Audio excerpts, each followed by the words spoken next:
The cutscenes that you guys have shown are pretty amazing. First of all, the gameplay looks amazing, but the intercuts between the acting to the photorealistic cars. Can you talk about the technology and how you guys were able to do that?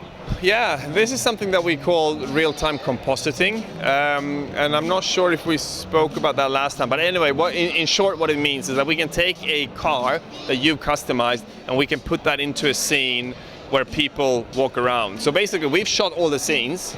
In some of them, whatever car you're driving at the time, the scratches, the body kits, the glass tint you have, it will be that exact car, and it will look real. As in, you show your mom and dad, it's real. And that is kind of giving a peek into the future, I think, because I think it's one of the better examples in gaming as a whole forever that is photoreal. When it comes to playable here at Gamescom, what are people actually be able to experience? So what they're playing down here is something called Rep Attack, which is fundamentally the same mode we showed at E3, but it's going into a few of the key elements of this game. One, there's a big portion of urban driving in it, even though we have kind of hillside driving as well. We do have the kind of seamless multiplayer of 8 people coming together, driving together and trying to collect rep points, because this world is all about reputation.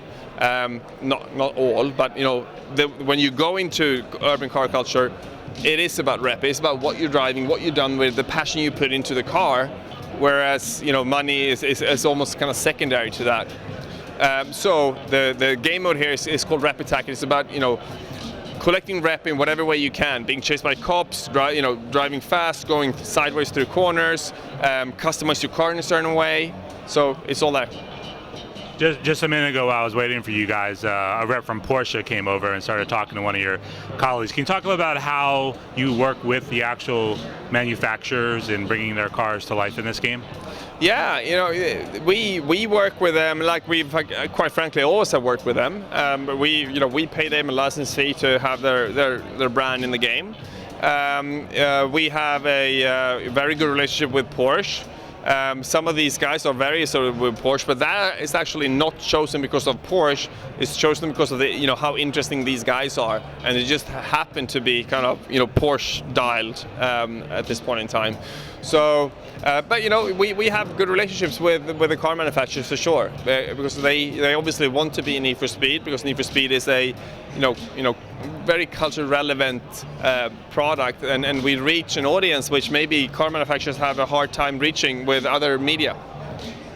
Do they get a sense of a direct correlation between people getting introduced to these cars through video games and then potentially when they do have money to spend buying a car? I don't know. I wouldn't think so. I don't think that you can have those metrics. But I can only compare to myself. Even though this is before maybe games could even render a kind of 3-dimensional car. If you've had a car interest and you had Porsches on your childhood wall, you go through this, and now I bought myself a Porsche because I have always wanted to have one. So I think if you can get that passion early, maybe it increases the possibility of you investing in them.